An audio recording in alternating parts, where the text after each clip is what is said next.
뉴스바우 등호 현주기자, 세상소리 뉴스 등호 보이스 오브 월드, 김일성 3대의 노란한 한국의 대북 정책 역사를 총평한 홍준표 시장 17일 페북 글이다. 그도 이제 김정은의 제7차 핵실험을 그냥 두고 볼 수만 없었던 듯 싶다. 속담에 부자가 망해도 3대는 간다는 얘기가 있고 선대의 업보라 앓은 원관계도 3대까지 내려간다는 옛 얘기가 내려온다.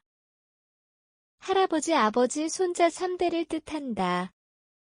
대체로 할아버지와 손자는 서로 기억에 남는 세대 차이다. 이 얘기를 하는 이유는 김정은 이 할아버지 김일성부터 3대 마지막 세대란 의미다.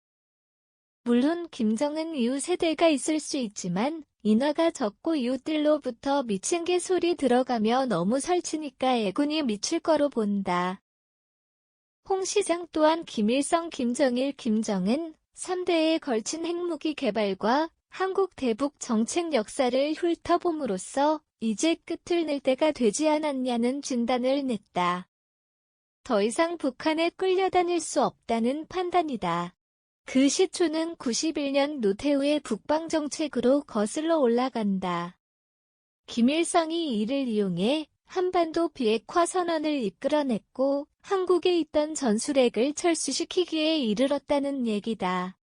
김정일 때 노태우에 이은 김영삼 시대였고 K도 협상을 했다. 조건은 북한 경수로를 지어주는 대가로 핵 포기하겠다고 했다. 그런데 김영삼은 클린턴의 영변 핵시설 폭격을 극력 저지하면서 제네바 협상으로 K도까지 설립했다.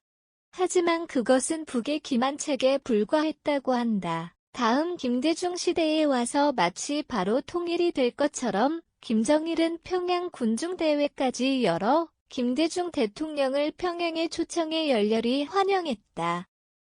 이에 김대중은 화답이라도 하듯이 북은 절대 핵개발에 사가 없다라고 공언했다.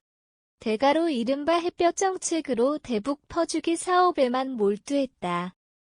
이후 노무현 시대까지 대북 퍼주기 햇볕 정책은 계속되었다. 이때부터 김정일의 핵개발은 가속화되어 핵실험까지 단행하게 된다. 보수 성향 정권이었던 이명박 박근혜 시대에는 북핵에 대해선 아무런 대책을 내놓지 못하고 그냥 방관만 했다. 그리고 김정은 시대에 이르러 문재인 시대에 와서는 노골적인 친북 행각을 벌이게 된다. 문 정부 때 국정원을 보라. 대북 방천망인 국정원은 대북협력기관으로 전락하고 한미일 자유주의 동맹보다 북중러 사회주의 동맹에 다가가는 반국가적인 외교 국방정책을 펼치게 된다. 한국의 대북 정책 사례를 보라. 김일성 3대의 노란한 실태였다. 할아버지 김일성 때 노태우, 김영삼, 김대중, 노무현 시대는 김한의 시대, 아버지 김정일 때 이명박 박근혜 시대에는 방관의 시대, 손자 김정은 때 문재인 시대에는 굴종의 시대로 집약했다. 김정은에 이르러 올 때까지 온 느낌이다. 김일성 3대를 보라.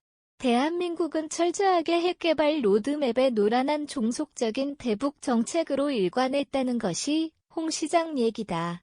다시 돌아보니 김정은에 이르러 더 이상 머뭇거릴 때가 아니라고 말한다. 김일성 왕조가 믿을 건 핵무기밖에 없는데 그들이 핵포기를 과연 하겠나?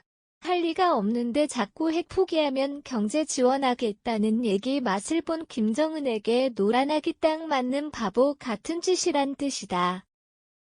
지난 30년간 기만과 회유를 그렇게 당하고도 아직도 미련이 남아있는가? 핵무기를 보유한 이스라엘을 보라.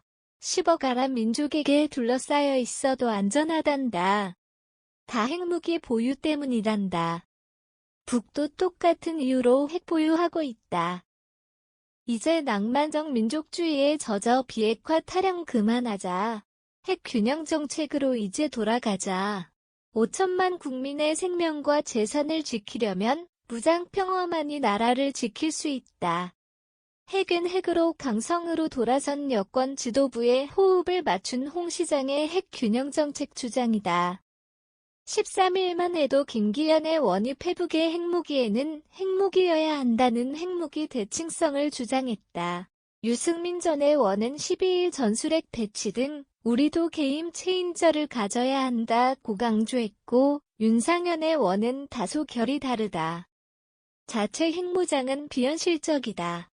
한미 간 핵 공유 협정을 맺는 것이 최선의 대안이란 입장을 한 매체가 소개했다. 현주 기자 사코파워 @아웃룩, 캄루즈바우.com